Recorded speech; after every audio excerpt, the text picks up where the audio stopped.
Hedge funds have long carried an air of mystery, often seen as complex, high risk, and reserved for Wall Street's elite. But that perception is starting to shift. As markets become more volatile and investors search for new ways to diversify, hedge fund strategies are stepping into the spotlight, and in some cases, becoming more accessible than ever before. So what exactly are hedge funds, and why are they attracting fresh attention now? Welcome to The Bid, where we break down what's happening in the markets and explore the forces changing the economy and finance. I'm Oscar Pulido. Joining me today is Mike Pyle, Deputy Head of BlackRock's Portfolio Management Group. Together, we'll unpack what hedge fund strategies really are, how they've evolved, and why this once exclusive corner of the investing world might be due for a rethink. Mike, thank you so much for joining us on The Bid. Thanks for having me. It's a real pleasure. Mike, today we're going to introduce a new topic. We're going to talk about hedge fund strategies. And I'd love to start by getting an overview from you about what exactly is a hedge fund strategy. If you're an everyday investor and you've never heard of them before, how would you best describe them? So I'd say that hedge fund strategies, first of all, they're not monolithic. They're pretty heterogeneous. But what holds them together, or what makes them a kind of common category, is that they all give their portfolio managers a pretty wide range of tools to use to express their views.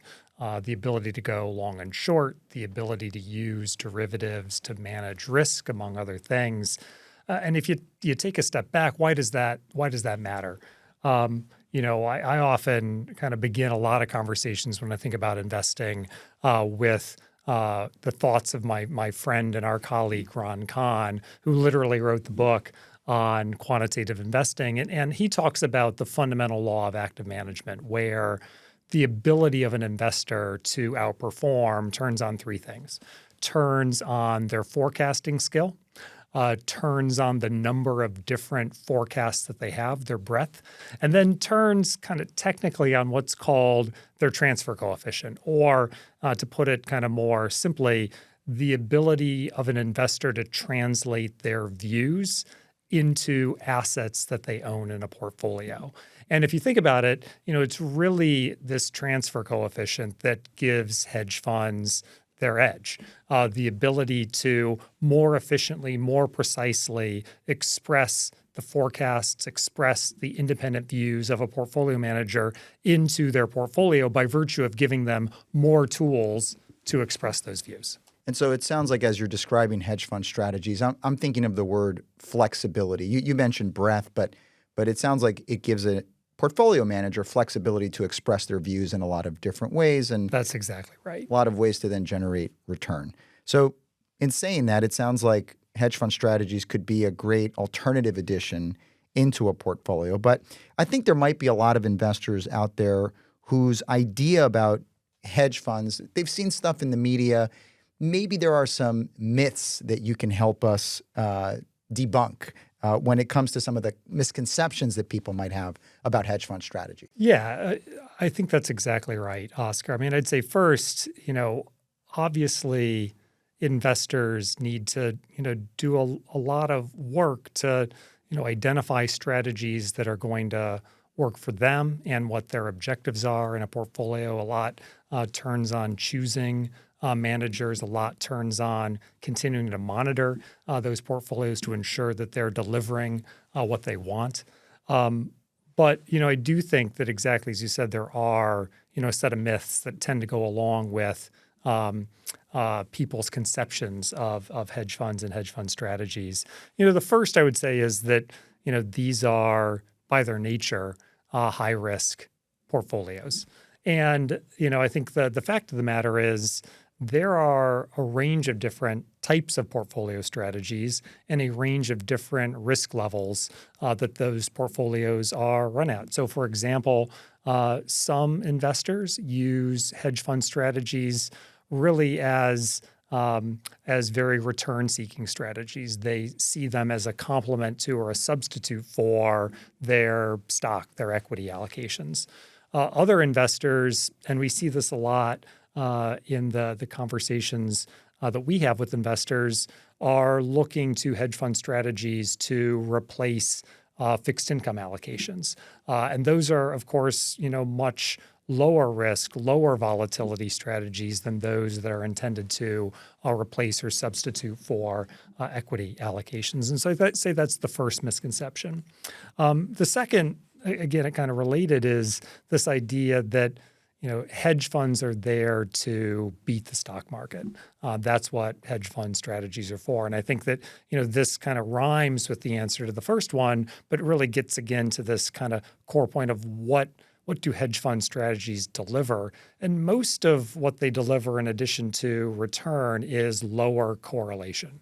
That sort of idea of, stocks and bonds are out there performing in markets day in and day out, and hedge fund strategies can offer a distinct source of return that has relatively low correlation both to traditional stocks and traditional bonds.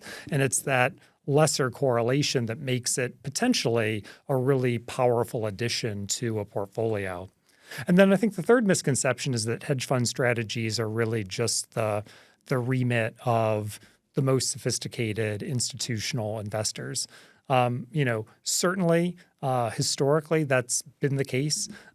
Certainly, sophisticated institutional investors are still principally the most significant consumers of hedge fund strategies, but I think we're increasingly seeing hedge fund strategies become more accessible to retail investors, more accessible to retail investors in forms and wrappers that they're more accustomed to, things like mutual funds and ETFs. And so I think those are kind of three misconceptions that are generally out there, but that are pretty important to dispel when talking about this class of investments. And that's really helpful. And this theme of access has actually been a recurring theme with guests on the bid when it comes to capital markets, and it seems like there's more and more access for investors to exploit the investment opportunities in capital markets.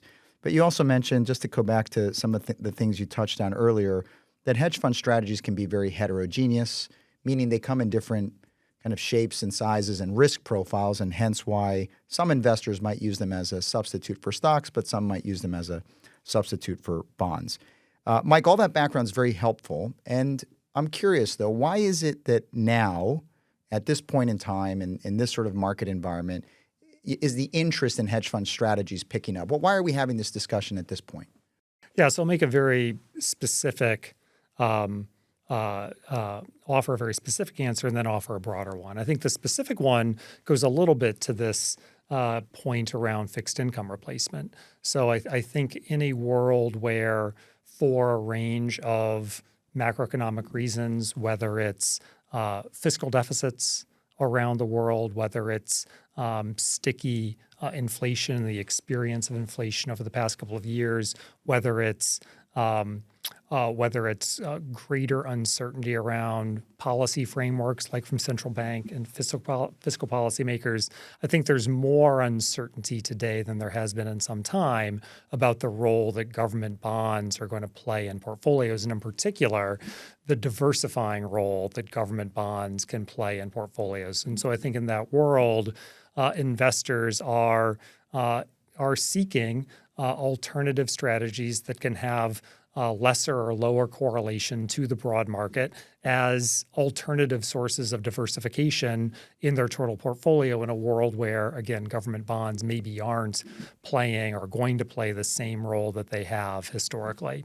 But I think that kind of broadens out then into a more general set of observations, which is, the macroeconomic environment is more unstable, more uncertain than it has been certainly over the last 15 years post the GFC, but maybe for a much longer sweep of history than that. Again, some of the reasons I cited: uncertainty around monetary and fiscal policy frameworks, geopolitical and trade fragmentation, the rise of transformative megatrends like AI. All of these are inserting huge sources of uncertainty and instability into the macro environment in ways that make investing through just kind of traditional stock and bond allocations more uncertain. And hedge funds are able to, I think, step into that void. One of the things that our colleagues in the BlackRock Investment Institute wrote about this past year was saying, macro is destabilized, but macro is also unavoidable. And there are really two ways of going about managing portfolios in this macroeconomic environment.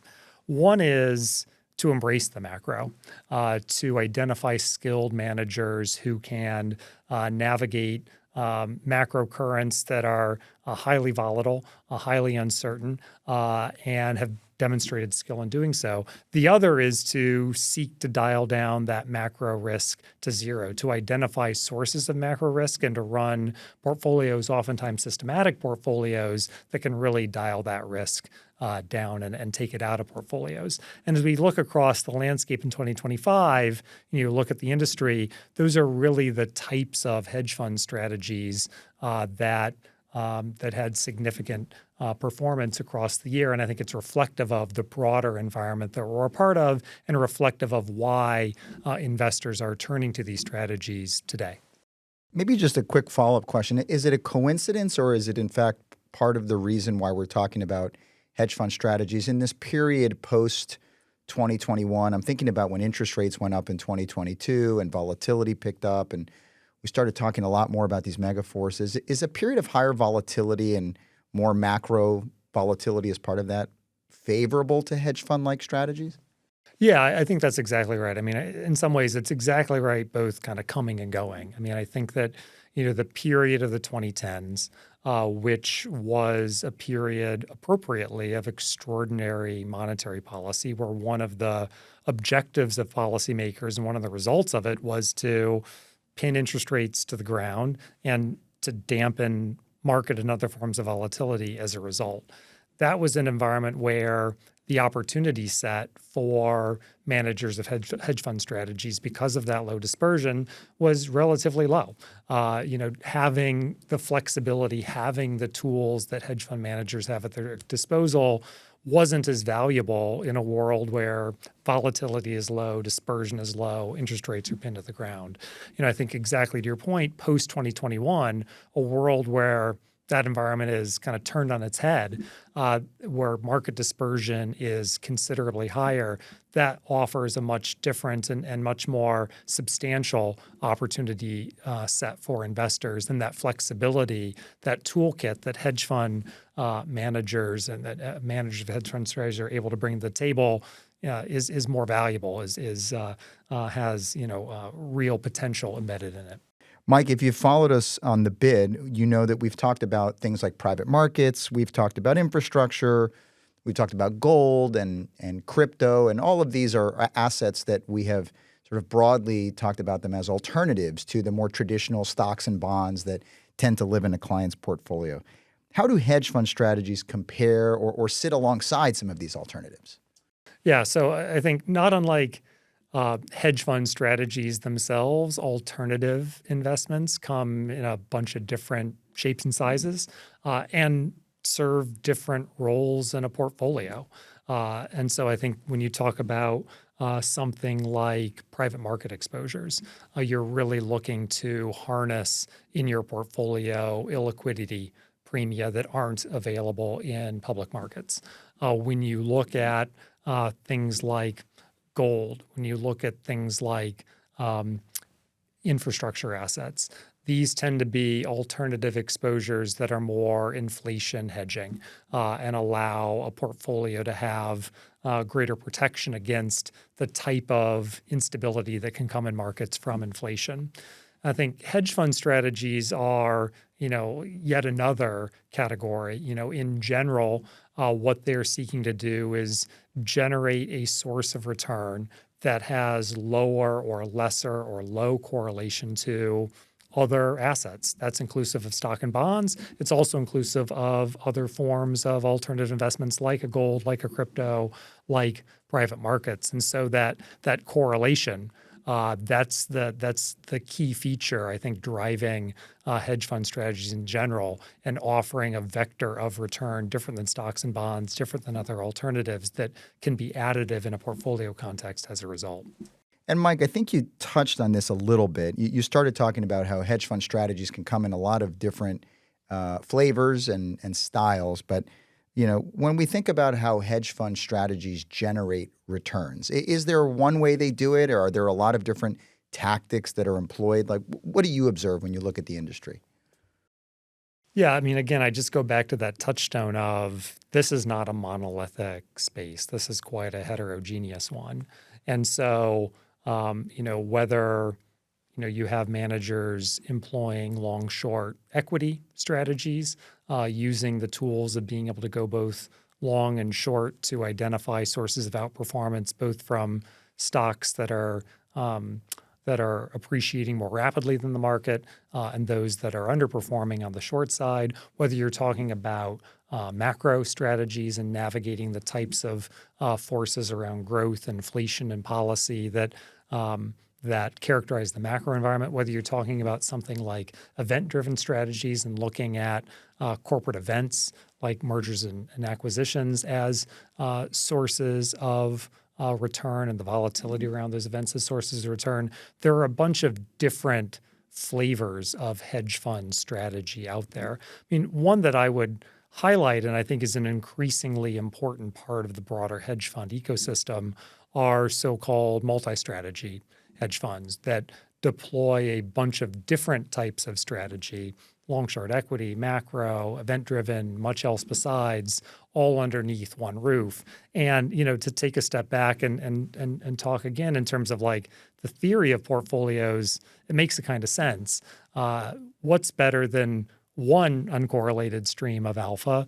Well, a bunch of different uncorrelated streams of alpha all within one portfolio, offering the benefits of diversification, offering the benefits of potential higher risk-adjusted return as a result of having those different streams of alpha all in one book, lowering risk at the portfolio level through diversification and increasing risk-adjusted return potentially as a result.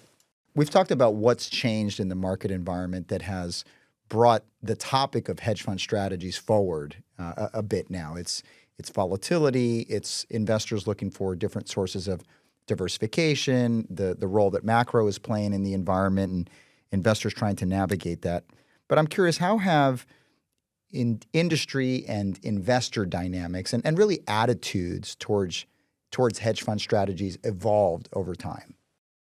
Yeah, I mean, I think you get one of the big themes, which is just the different market environment, and as a result of that different in market environment, investor needs what they need from different strategies. But I think you're exactly right that just the industry landscape as a whole has shifted quite a bit over the last 10 or 15 years, and I'd highlight two things. One is the way in which scale is just much different as a driver of the hedge fund industry than was the case 10 or 15 years ago. If you roll back the clock a decade ago, alpha in hedge fund strategies was really viewed as the province of bespoke, niche, small scale managers delivering within a kind of narrow area of the market that they knew extraordinarily well and were able to generate alpha by virtue at some level of being very focused, very niche. Scale, size, these were viewed as the enemies, really, of delivering hedge fund alpha. You roll the clock forward 15 years, roll the clock forward through the rise of what we were talking about earlier, the multi-strategy space. And, really that's been turned on its head, where you now see scale as an asset, scale as something that facilitates and helps to deliver hedge fund alpha, whether it's bringing multiple strategies under one roof, whether it's advantages from scale around technology and data, scale in terms of trading and liquidity, scale in terms of risk management. It's really been quite a turning of the coin onto a different side over the last 10 or 15 years, from a world of bespoke single strategy hedge funds to a world of highly scaled, multi-manager, multi-strategy context, which is just a much different inflection to the industry overall. And just kind of going back to the beginning of what you said, which is maybe the reason that investor attitudes towards hedge fund strategies are evolving and people becoming more open to them are the needs as volatility is picking up and sources of diversification are more scarce. I know in the BlackRock Investment Institute outlook for 2026, we talk about this diversification mirage and the need to sort of look farther and wider for diversification sources. So hedge funds are sort of entering that gap that I think investors are looking for in their portfolios. Mike, we've heard a lot about hedge fund strategies today from you. You've taken us, through a little bit of the history and why they're relevant today. We've done some myth busting, which I think was really helpful. But what are some of the things that investors should take away and consider from our conversation? Yeah, I mean, I think in sum, this is an environment that is particularly well suited for the flexibility that hedge fund strategies can bring to bear. It's also a macroeconomic environment where seeking alternative sources of return, importantly, alternative sources of diversification through the lower correlation of hedge fund strategies can be very powerful for investors in portfolios. It's a moment where the accessibility of hedge fund strategies is different than it has been historically. At the same time, these are strategies that do carry, inherent risk, and it's really important for investors to be thoughtful around their objectives, thoughtful around the types of strategies they have at their disposal, to be thoughtful and careful when choosing managers, and to be always monitoring to ensure that the strategies they're deploying are meeting their objectives in the here and now and over time. But I think, again, kind of bottom line, for a range of the reasons that we've talked about, it's a pretty important moment in the evolution of hedge fund strategies and the role that they can play in the portfolios of a bunch of different types of investors. Well, we started our conversation with the notion that hedge fund strategies might feel to some people as a corner of the market that is only for more sophisticated investors, or maybe not for the average investor. But you've helped us understand, you mentioned access, but you've helped us understand how, in fact, it is becoming more relevant to more investors and a unique way to diversify in this kind of environment. Mike, thank you for sharing all these great insights on hedge fund strategies, and thanks for doing it here on The Bid. Thanks, Oscar. Thanks for listening to this episode of The Bid. If you haven't already, check out episodes 213 and 239 on private markets, where we discuss how the asset class could reach a value of $32 trillion by 2030.